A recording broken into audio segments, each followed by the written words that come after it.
Joining us now is Jack Houghton, host of the media show here at Sky News. Jack, thank you so much for joining us. Let's start with MSNBC and other left-wing outlets' coverage of Charlie Kirk's assassination. MSNBC has been forced to apologise because of its coverage of Charlie Kirk's assassination. We'll read you the statement that has been put out from Rebecca Cutler. It says, during our breaking news coverage of the shooting of Charlie Kirk, Matthew Dowd made comments that were inappropriate, insensitive and unacceptable. We apologise for his statements, as has he. There is no place for violence in America, political or otherwise. And let's just take a look at why MSNBC was forced to apologise. Look at this. Talk to me about the environment in which a shooting like this happens. Yeah, and again, emphasize what you just emphasized. We don't know any of the full details of this. We don't know if this was a supporter shooting their gun off in celebration, or so we have no idea about this. But following up on what was just said, he's been one of the most divisive, especially divisive younger figures in this, who is constantly sort of pushing this sort of hate speech or sort of aimed at certain groups.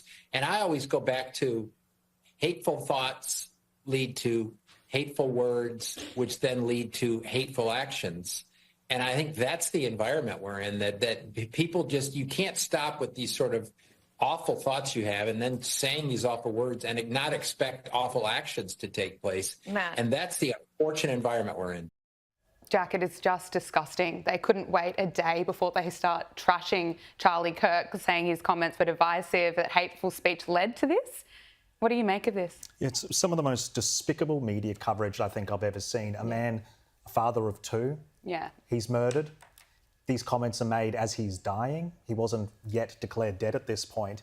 And so rather than just reporting the mechanics of what's happened, rather than saying, at this point, he was shot in the neck with precision, by the way. So this whole notion that it could have somewhat been an accident by a supporter, to put that inference out there before you actually know what's happening is absolutely disgusting. But then to think, okay, the appropriate way to cover this story, this huge story, is to place some kind of characterisation around him from a moral point of view is absolutely despicable. Now, to say that it is hate speech to take some of his positions, I think is just absolutely appalling, because you've got in America, it appears to be one of the only countries in the world where if you oppose illegal immigration at the levels that they are experiencing, you're somewhat of an extremist.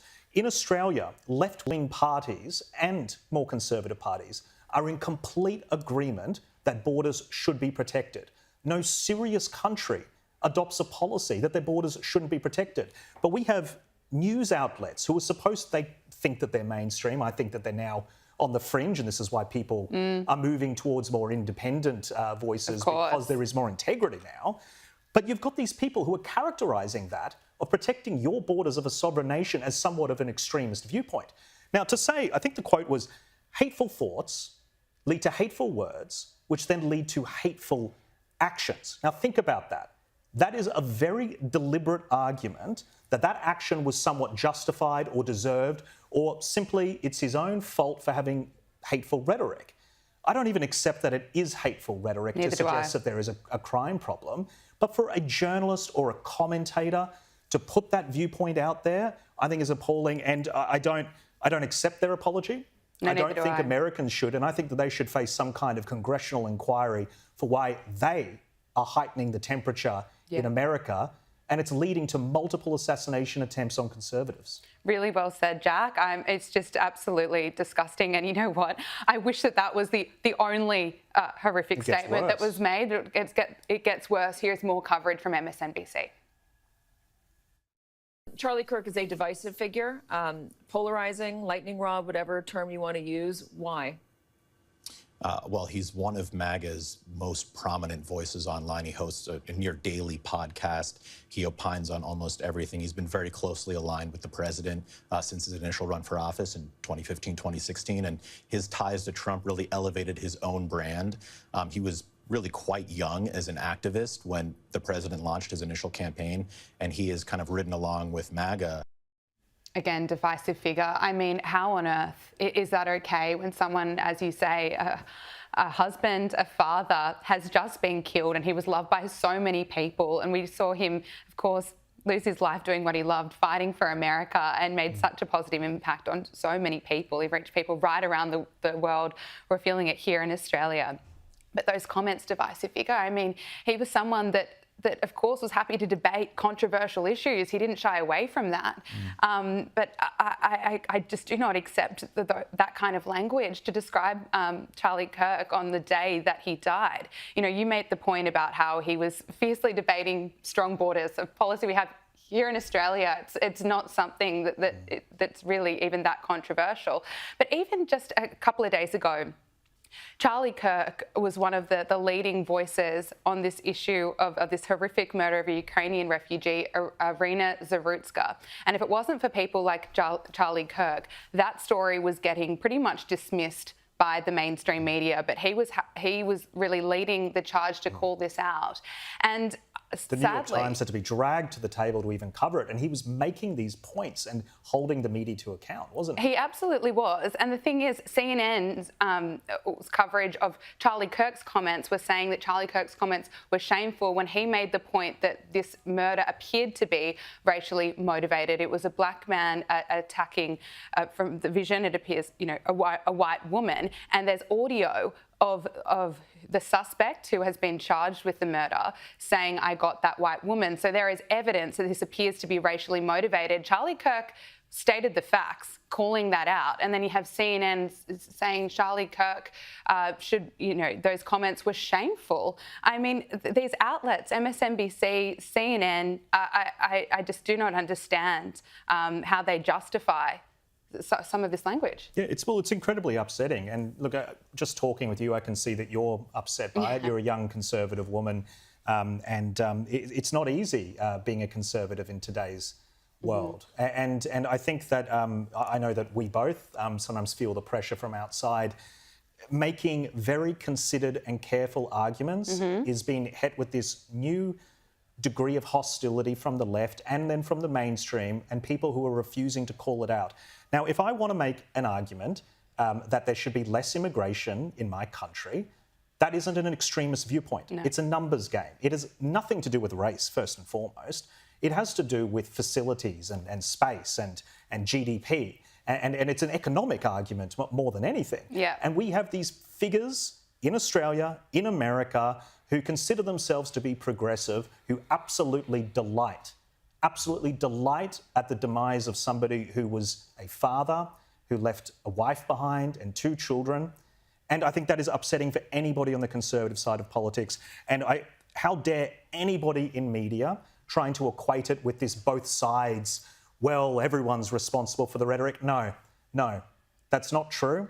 There are people on the left who are extremists, and they are putting targets on the back of people that have very mainstream views that a couple of years ago were held by the majority. And obviously in America, one of the suggestions in that grab that you played was that he was divisive because of his links to President Donald Trump, who was a democratically elected president with the majority vote.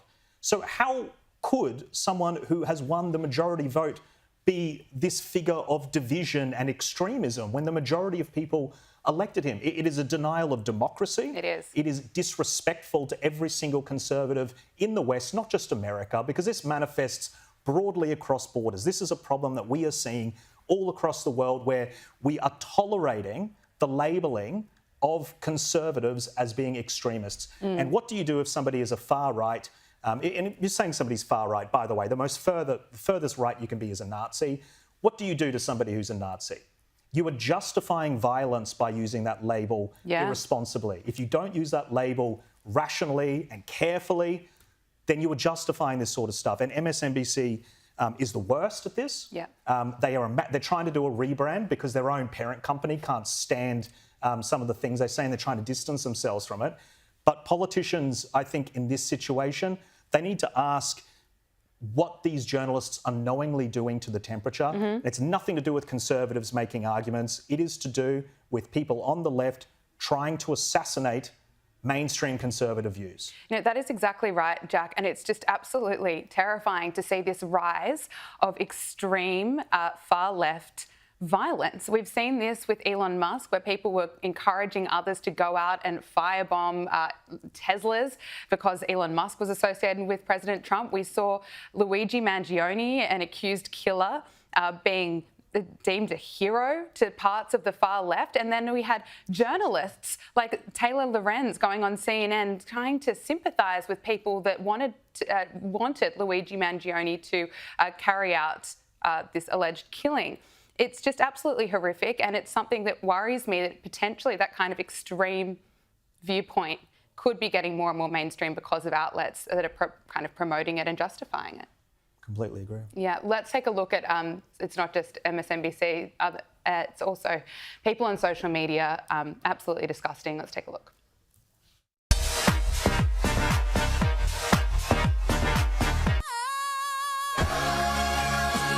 I'm not saying she deserved it, but I'm saying God's timing is always right.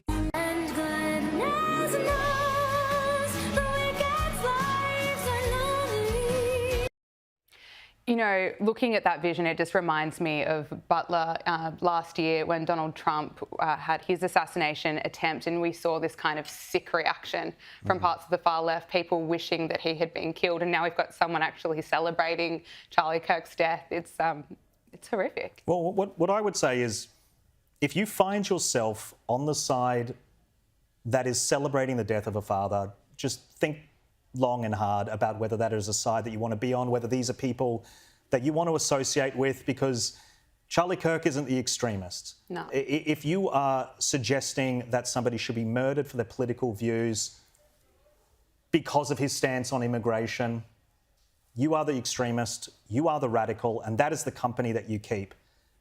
That's all I'll say about that. I don't want to give them any more oxygen, really. Yeah, neither do I. Jack Houghton, thank you so much. Really appreciate it. Thanks.